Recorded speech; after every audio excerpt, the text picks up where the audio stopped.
오늘 우리에게 주신 하나님 말씀은 누가복음 12장 15절에서 21절 말씀입니다. 그들에게 이르시되 삼가 모든 탐심을 물리치라. 사람의 생명이 그 소유에 넉넉한 데 있지 아니하니라 하시고, 또 비유로 그들에게 말하여 이르시되 한 부자가 그 밭에 소출이 풍성함에 심중에 생각하여 이르되 내가 곡식 쌓아둘 곳이 없으니 어찌할까 하고, 또 이르되 내가 이렇게 하리라. 내 곡간을 헐고 더 크게 짓고 내 모든 곡식과 물건을 거기 쌓아두리라. 또 내가 내 영혼에게 이르되 영혼아, 여러 해 쓸 물건을 많이 쌓아두었으니 평안히 쉬고 먹고 마시고 즐거워하자 하리라 하되, 하나님이 이르시되 어리석은 자여, 오늘 밤에 내 영혼을 도로 찾으리니 그러면 내 준비한 것이 누구의 것이 되겠느냐 하셨으니, 자기를 위하여 재물을 쌓아두고 하나님께 대하여 부요하지 못한 자가 이와 같으니라. 아멘. 이 시간 이진산 집사님 하나님께 찬양에 올리겠습니다.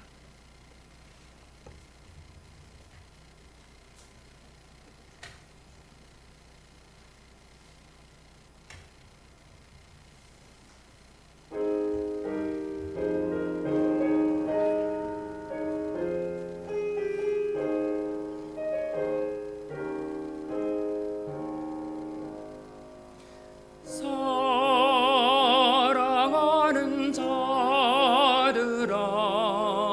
우리가 서로 사랑하자. 사랑은 하나님께 속한 것이니, 사랑하는 자마다 하나님께로 낫도다.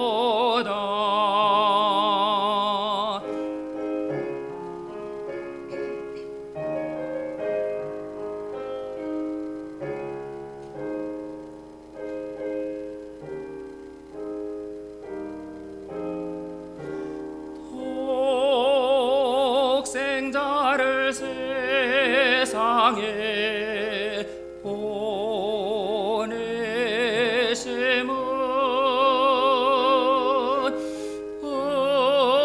의뢰를 살리게 하시려 화목제로 보내셨도다. 화목제로 보내도다.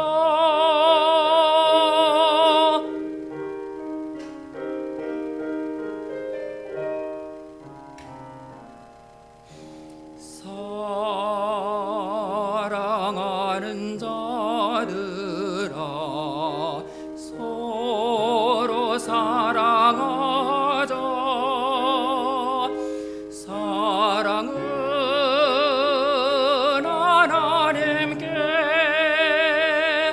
속한 것이니, 서로 사랑하며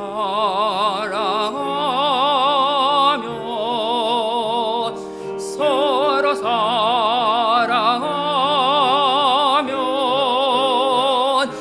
주님이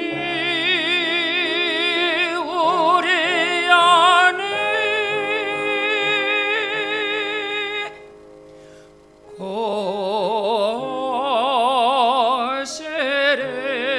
거시리로다.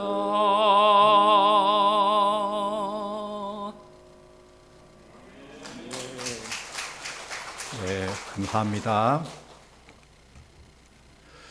우리 성도님들 중에 힘들고 어렵게 사신 분들을 보면은 참 측은한 생각도 들고 때로는 속상하기도 합니다. 그것도 본인의 잘못이나 본인이 게을러서 그렇게 산다면은 조금 이해가 되지만은, 열심히 살려고 노력하고 최선을 다하는데도 계속 어려움이 계속될 때는 더 마음이 그렇습니다. 그럴 때마다 왜 하나님께서 복을 주시지 않을까? 왜 하나님께서 주신 복을 누리지를 못할까? 그런 생각을 할 때도 있습니다. 사람들이 살아가면서 가장 중요하게 여기는 것이 돈 버는 일일 것입니다. 그래서 많은 사람들은 돈을 버는 데에 최선을 다하죠. 심지어 목숨의 위협까지도 느끼면서 돈 벌기 위해서 최선을 다하는 그런 모습을 보게 됩니다. 왜 그럴까요? 사람들은 돈을 얼마나 벌였냐에 따라서 그 사람을 평가하기 때문에 그래요. 성공했느냐, 실패했느냐, 행복한 삶을 사느냐, 불행한 삶을 사느냐, 그 평가를 돈으로 하기 때문에 그렇습니다.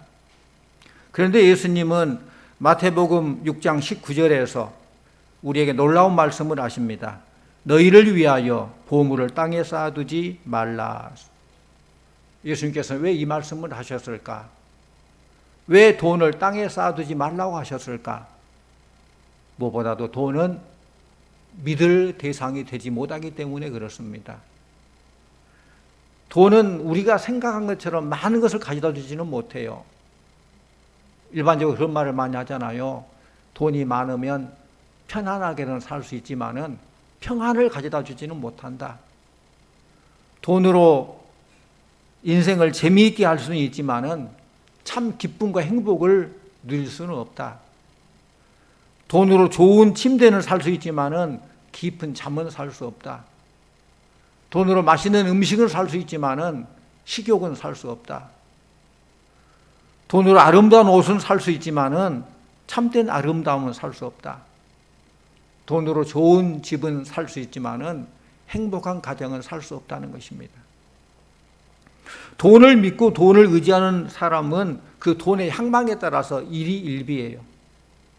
돈이 좀 있으면은 기고만장하고, 돈이 없으면은 기가 죽어서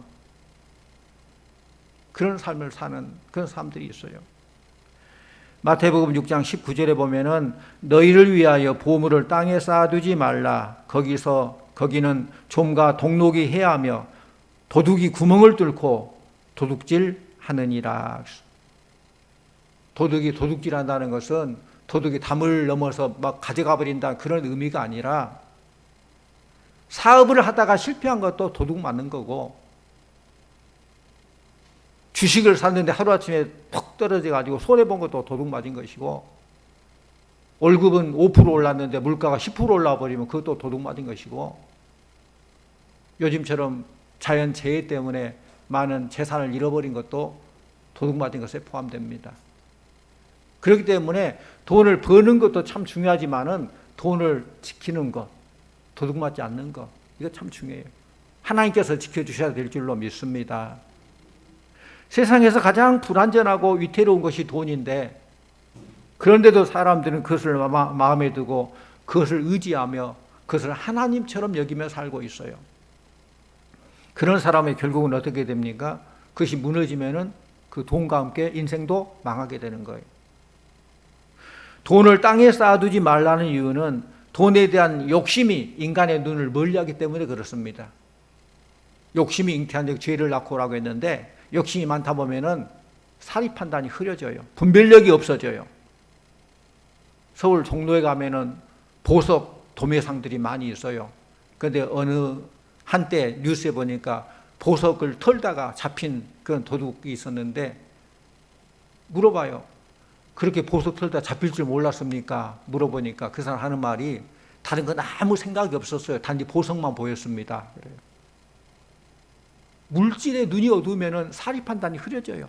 분별력이 없어져요. 잡힐지도 당연히 잡히죠. 근데 그 생각도 없었다는 거예요. 인간에게 분별력이 없어지면 그 인생은 망하는 것입니다. 분별력이 뭡니까? 중요한 것과 덜 중요한 것, 꼭 있어야 할 것과 없어야 될 것, 해야 될 일과 안 해야 될 것, 이걸 분별하는 능력이 곧 분별력입니다.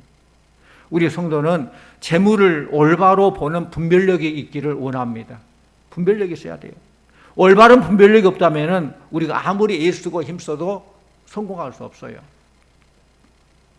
바둑이나 장기를 두는 사람들 보면은 옆에서 뭐 얘기해 준 사람이 있죠. 뭐라고 해요? 훈수 둔다고 하죠. 훈수를 둔다고. 근데 실제 자기가 장기 바둑 둘 때는 잘 모르는 사람이 옆에서 훈수를 또 얼마나 잘 두는지 몰라요. 이래라 저래라 하고. 근데 그것이 또 틀리지도 않아요. 맞아요. 왜 그럴까요? 자기가 장기 바둑 둘 때는 꼭 이겨야 되겠다는 그 욕심 때문에 수가 안 보여. 상대방의 수를 볼 수 없어요. 그런데 뭐 이기건 지건 자기가 상관없이 남의 거 볼 때는 수가 보이는 거예요. 아, 뭐가 좋고 뭐가 악수라는 것을 보이게 되는 거예요. 그래서 훈수를 잘 두게 됩니다. 욕심을 버리니까 보이게 된다는 거. 우리 인생도 그렇습니다. 재물을 보는 관점도, 인생을 보는 관점도 욕심을 버리고 봐야 제대로 볼 수 있는 것입니다.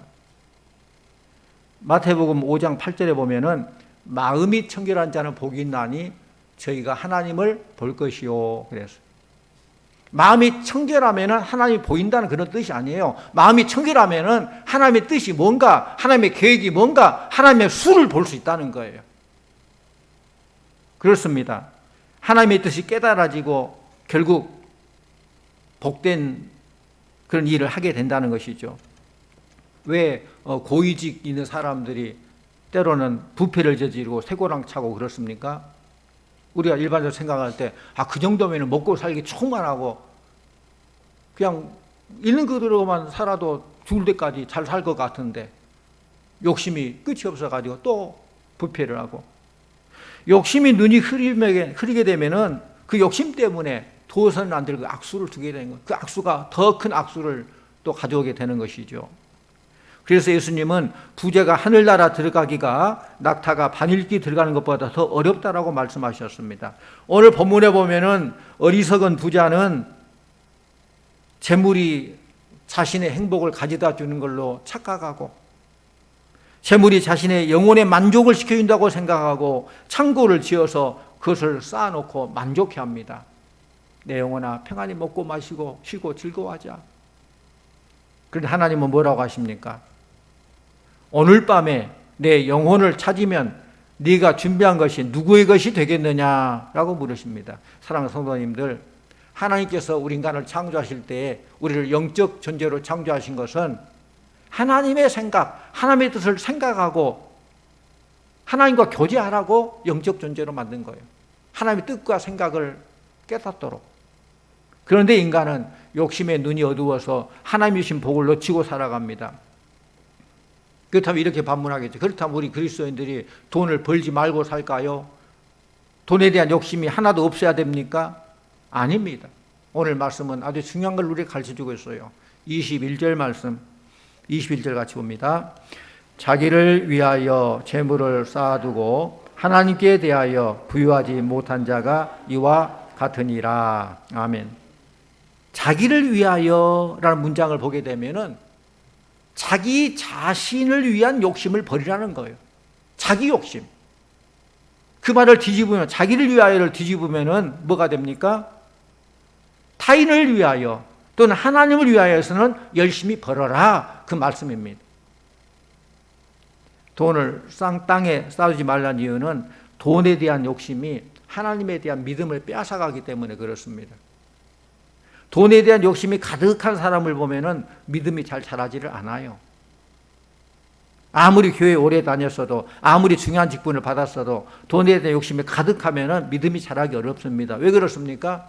그 사람에게 있어서는 돈이 하나님이기 때문에, 하나님이 있어야 할 자리에 돈을 올려놓기 때문에 그렇습니다. 마태복음 6장 24절 말씀 보면은 한 사람이 두 주인을 섬기지 못할 것이니 혹 이를 미워하며 저를 사랑하거나 혹 이를 중히 여기며 저를 경히 여김이라. 너희가 하나님과 재물을 겸하여 섬기지 못하느니라. 하나님을 우선이면 하나님 우선이고 재물은 재물 우선이지 둘 다 하나님도 섬겨 재물도 그럴 수 없다는 거예요. 뭔가 더 우선이 되고 나머지가 차선이 되고 그러는 것이죠. 시편 23편 여호와는 나의 목자시니 내가 부족함이 없으리로다. 돈을 하나님으로 여긴 사람은 돈은 나의 목자시니 내가 부족함이 없으리로다. 돈이 나를 진수성찬으로 인도하시고 안락한 침대로 나를 이끄시는도다. 돈이 모든 것 다 하는 것처럼 그렇게 생각한다는 거예요. 여러분, 마귀의 가장 강력한 무기는 욕심입니다. 이것은 에덴 동산에서부터 사용한 마귀의 무기예요. 그러다 보니까 결국 돈이 하나님 행세를 하게 되면은 돈이면 뭐든 다 할 수 있다라는 그런 생각을 하게 돼요. 정말로 그렇게 돈이면 뭐든 다 할 수 있다라고 생각한 사람이라면은 돈은 전능하다라고 하는 신앙 고백을 하는 사람이나 마찬가지예요. 돈이 전능하다. 하나님이 전능한 게 아니라 돈이 전능하다고 생각하는 사람이에요. 그렇다면 우리 성도들은 돈과 온수가 되어야 될까? 돈을 초월해서 가난한 거지처럼 살아야 될 것인가? 절대로 아니다는 것이죠. 21절 하반절에 나온 것처럼 하나님께 대하여 부유하지 못한 자가 이와 같으니라 라고 했어요. 이 말은 하나님께 부유한 자가 되어야 된다라는 그런 말씀이에요. 하나님께서 허락하셔야 부자가 될 수 있는데 하나님은 어떤 사람에게 부를 주실까? 부자가 되려면은 그 부를 담을 수 있는 그릇이 마련돼야 돼요. 하나님이 만드는 부자가 되려면 어떤 그릇이 있어야 되느냐? 첫째로는 목표를 올바로 정하고 돈을 벌여야 돼요. 돈을 벌여야 될 이유를 알아야 된다는 거예요. 목표 없이 그냥 가는 게 아니라 재물을 하늘에 쌓아 놓으려는 그 거룩한 목표를 정해놓고 일을 해야 한다는 것이죠. 보물을 땅에 쌓지 않으려면 하늘에 쌓아야 되는데 땅에 쌓는 게 어렵겠어요? 하늘에 쌓는 게 어렵겠어요? 만유인력의 법칙이 모든 게 땅으로 떨어지니까 하늘에 쌓는다는 거 어렵겠죠. 다 땅에 떨어지겠죠. 그만큼 결단해야 된다는 것이죠. 땅에 쌓아두지 말라고 해서 아예 돈을 멀리하라, 무조건 가난하게 살라는 것이 아니라는 거예요. 이런 것들은 어리석은 생각이에요. 오히려 오늘 이 말씀의 의미는 적극적으로 벌 때 하늘에 쌓으려고 벌으라는 거예요. 하나님의 뜻을 이루기 위해서, 하나님의 영광을 위해서, 많은 사람의 유익을 위해서 돈을 더 많이 벌으라, 그런 의미입니다. 하나님을 위해서 쌓으려는 자세를 가지고 열심히 벌면은 목적이 올바르기 때문에 하나님께서 부자로 만드실 줄로 믿습니다. 나를 위해 욕심을 버리고 하나님이 내게 맡겨주신 거룩한 사명과 주의 뜻을 이루기 위해서 목표를 가지고 열심히 버시기를 바랍니다. 그 목표가 분명해야 돼요. 중요한 것은 재물을 어디에 쌓느냐는 것이죠. 나를 위해서 땅에 쌓느냐, 하나님을 위해서 하늘에 쌓느냐. 쌓는 것이 문제가 아니에요. 뭐 쌓으면 안 된다가 아니에요. 쌓아야 돼요. 쌓아야 되는데 누구를 위하여 쌓느냐, 어디에다 쌓느냐, 이게 중요하다는 것입니다. 우리는 할 수 있는 대로 하늘에 쌓을 목적으로 열심히 성실하게 일해야 됩니다. 돈에 대한 욕심이 없이 그저 그냥 나만 먹고 살고 내 가족만 그냥 먹고 살면 되겠다, 그런 생각을 버리고 나와 내 가족만이 아니라 이웃을 위해서, 가난한 자를 위해서, 그리고 하나님의 영광을 위해서 쌓아놓아야 된다는 그런 말씀입니다. 본문의 어리석은 부자의 문제는 오직 자기만을 위해 쌓았다는 게 문제예요. 여기 말씀 보면은 이웃을 위하여란 말이 안 나와요. 하나님의 영광을 위하여란 말이 안 나와요. 그래서 생각해 본 적도 없으니까 그게 바로 문제라는 것입니다. 그런 사람은 아무리 열심히 벌어도 하나님께서 불어버리면 아무것도 없어요. 하나님 가져가면 아무것도 없어요. 또 바라기는 돈 버는 것을 위해서 기도해야 됩니다. 하나님께서는 만물의 소유자가 되시기 때문에 모든 방법을 다 가지고 계시잖아요. 부와 귀가 다 하나님께 속하였다라고 했어요. 부귀영화가 다 하나님께 속한 것입니다. 우리가 그것을 믿는다면은 돈 버는 지혜를 달라고 기도해야 돼요. 왜 다른 것은 기도하면서 돈에 대해서 기도하지 않습니까? 많이 그렇게 생각하죠. 그렇게 기도하면 너무 세속적으로 보일까 봐요. 사람들이 나를 너무 속물처럼 여길까 봐요. 아닙니다. 우리가 하나님께서 지혜를 주시고 재물도 주시고 이걸 주를 위해서 이웃을 쓸 수 있도록 더 많이 기도가 노력해야 돼요. 창세기 1장 28절 말씀 보면은 우리 인간에게 주신 거룩한 명령이 있잖아요. 생육하고 번성하여 땅에 충만하라, 땅을 정복하라, 모든 생물을 다스리라. 한마디로 말하면은 매여 살지 말고 누리며 살라는 것이에요. 다스리며 살라는 것입니다. 야고보서 1장 5절 너희 중에 누구든지 지혜가 부족하거든 모든 사람에게 후히 주시고 꾸짖지 아니하시는 하나님께 구하라, 그리하면 주시리라 약속하셨습니다. 지혜가 없으면은 고생은 고생대로 하고 돈은 돈대로 다 소비합니다. 그러니 지혜를 달라 기도해야 돼요. 돈을 벌 수 있는 지혜를 주십시오. 돈을 잘 관리할 수 있는 지혜를 주십시오. 그런 기도를 해야 돼요. 또 소유관이 분명해야 됩니다. 재물을 잘 사용하려면 재물의 주인이 누구인지를 분명히 알아야 돼요. 내가 번 돈의 주인은 내가 아니라 하나님이다. 이걸 분명히 믿고 선언하시기를 바랍니다. 모든 것이 하나님의 것이다. 11조도 마찬가지예요. 11조는 10분의 9는 내 것이고 10분의 1이 하나님의 것이다. 그런 뜻이 아닙니다. 10분의 10 전체가 하나님의 것임을 인정하는 신앙 고백이 바로 11조예요. 그런데 그 하나도 구별을 못하면서 어떻게 전체가 하나님의 것이라고 고백할 수 있겠어요? 그런 것도 구별을 못하면서 어떻게 부자가 되기를 원하겠습니까? 설사 그렇게 안 하고도 부자가 되었다면 그것은 자기를 위하여 땅에 재물을 쌓아놓은 것이 되기 때문에 결국은 좀과 동록이 해야 할 것이고 도둑이 구멍 뚫고 도둑질할 것입니다. 그러므로 만물의 주인은 하나님이시다. 이것을 인정하고 하나님이 기뻐하는 일, 하나님께서 가치 있게 여기신 일에 마음껏 쓰임받는 여러분들 다 되시기를 축원합니다. 그래서 여러분도 부를 누리시고 하나님이 더 많은 것을 맡겨주시는 달란트 비유에서 그렇잖아요. 주신 달란트 최선을 다해 하나님께서는 잘했다 칭찬하고 이 모든 걸 너에게 맡기리라 맡겨주시는 것입니다. 그런 복을 누리는 여러분들 다 되시기를 축원합니다. 또 하나님께서 우리에게 주실 때는 주신 목적이 있다는 걸 알아야 돼요. 그냥 내가 예뻐서 줬다, 내가 열심히 노력해 줬다, 그냥 우연히 줬다가 아니라 분명히 목적이 있어 주셨어요. 하나님이 여러분에게 물질 주신 이유는 하나님이 기뻐하신 일에 쓰라고, 또 그걸 통해서 네가 더 행복을 누리라고 그렇게 주신 거예요. 그걸 알아야 돼요. 여러분, 남의 도움을 받을 때가 행복하던가요? 남을 도와줄 때가 행복하던가요? 네? 안 해보셨어요? 해보신 분은 알죠. 남을 도와줄 때가 행복. 그건 이론이 아니에요. 체험적으로 느낄 수 있는 그 행복이죠. 이게 물어보나만 질문이지만은 사람들이 그것을 알면서도 실천을 잘 못하지요. 왜 그렇습니까? 돈을 줘버리면 그게 없어진 줄 알아요. 움켜잡고 있으면 그것이 행복인 줄 알아요. 그렇기 때문에 나눠줌의 기쁨, 섬기는 기쁨, 그걸 알지 못한다는 것이죠. 성경에 보면은 하나님을 잘 섬기면 결국은 복을 주시겠다 약속하십니다. 그럼 어떻게 해야 부유해질 수 있는가? 첫째로는 말씀에 순종해야 돼요. 욕심과 고집을 버리고 전적으로 하나님께 순종해야 돼요. 하나님께 순종해야 할 것도 참 많이 있지만은 그 중에 특별히 두 가지에 순종을 해야 돼요. 그래야 하나님께서 더 큰 복을 주셔요. 첫째는 주일 성수, 둘째는 11조예요. 주일 성수는 모든 시간, 모든 날에 대한 하나님의 주권을 인정하는 거예요. 일주일 7일이지만은 하루를 하나님께 예배드리고 하나님 기뻐하는 일을 함으로써 모든 것이 하나님의 날입니다. 하나님께 인정해 인도해 주세요. 그러면 하루를 그렇게 하는 거예요.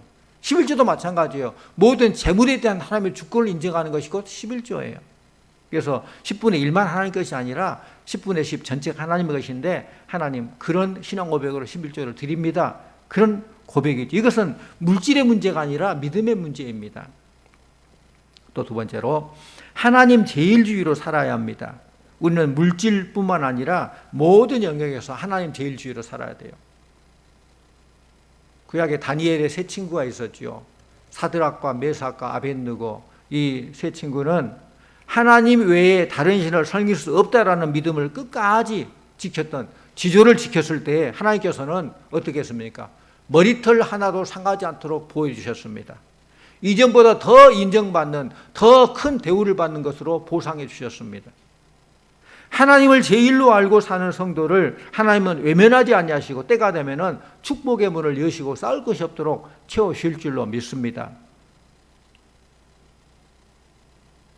또 마지막으로 마귀 유혹을 물리칠 줄 알아야 돼요. 마귀는 여러분들을 유혹하여서 신앙생활을 잘 하지 못할 그런 환경 여건으로 몰고 갑니다. 그러나 우리가 성령 충만하여서 믿음의 결단할 때, 믿음은 결단이라고 봐요. 매 순간순간 결단입니다. 결단하지 않으면 할 수 없어요. 우리가 믿음의 결단할 때에 절도 있는 신앙생활을 잘 할 수 있는 거예요. 결단하지 않으면 마귀는 늘 우리를 유혹하여서 넘어뜨리려고 해요. 그러나 우리가 결단하고 사탄아 물러가라, 나는 하나님의 성도로서 이 일을 결단했다 하고 나아가게 될 때에 마귀는 한 길로 왔다가 7길로 도망가게 될 줄로 믿습니다. 그 믿음의 결단을 해야 돼요. 가이사의 것은 가이사에게, 하나님의 것은 하나님에게 철저히 구별하고 확실하게 살면은 하나님도 확실하게 우리에게 복을 주실 줄로 믿습니다. 여러분들이 하나님께 대한 태도를 확실하게 보여야 하나님도 여러분들에게 확실하게 응답해 주시는 것입니다. 디모데전서 5장 8절 말씀 보면은 누구든지 자기 친족, 특히 자기 가족을 돌아보지 아니하면 믿음을 배반한 자요 불신자보다 더 악하니라 라고 했습니다. 그래요. 우리 성도들은, 사람들은 부지런해야 돼요. 부지런해야 처자식도 돌볼 수 있고, 부지런해야 부모님께 효도할 수도 있고, 또 부지런해야 하나님도 잘 섬길 수 있는 거예요. 부지런하지 못하면 예수 믿을 시간도 없어요. 이것저것 핑계다 뭐 효도도 못해요. 가족도 돌볼 수 없어요. 우리가 하나님 뜻대로 살면 하나님은 작은 것도 크게 해주실 줄 믿습니다. 그게 하나님께 역사하신 거예요. 많이 벌고 엉뚱한 데 다 갖다 주는 것보다 작게 벌어도 쓸 때 쓰면은 모자라지 않고 오히려 남는 축복을 누리게 된다는 거. 그 오병이의 축복 알잖아요. 물고기 2마리와 보리떡 5개, 비록 하찮은 것이지만은 하나님의 손에, 주님의 손에 올려드릴 때에 놀라운 기적의 음식이 되고, 장정만 5,000명이 먹고 12광지가 남는 그런 복을 누리게 되지 않았습니까? 요한복음 10장 10절에 도둑이 오는 것은 도둑질하고 죽이고 멸망시키려는 것뿐이요 내가 온 것은 양으로 생명을 얻게 하고 더 풍성히 얻게 하려는 것이라 말씀하셨습니다. 그렇습니다. 도둑, 즉 마귀는 우리의 건강을 도둑질하고 평안을 도둑질하고 물질을 도둑질하고 그 목적으로 우리에게 다가옵니다. 그리고 결국 우리를 비참하게 만들고 우리를 망하게 만듭니다. 그러나 우리가 아무리 그런다 할지라도 하나님께 붙어 있으면은 도둑질 당하지 아니하고 당당하게 이길 수 있습니다. 우리 주님은 양으로 생명을 얻게 하고 더 풍성히 얻게 하기 위해서 이 땅에 오셨다고 그랬어요. 결론적으로 말씀드립니다. 하나님의 은혜로 여러분들이 모두가 다 잘 되는 축복을 마음껏 누리시기를 바랍니다. 부유해지시기를 축원합니다. 건강해지시기를 축원합니다. 그리고 하나님 뜻대로 하나님이 합당하게 한 기도가 다 이루어지기를 축원합니다. 우리 주님은 본래가 부유하신 분이에요. 그런데 부유하신 분이 가난하게 된 이유는 뭐냐? 우리들을 부유하게 위해서.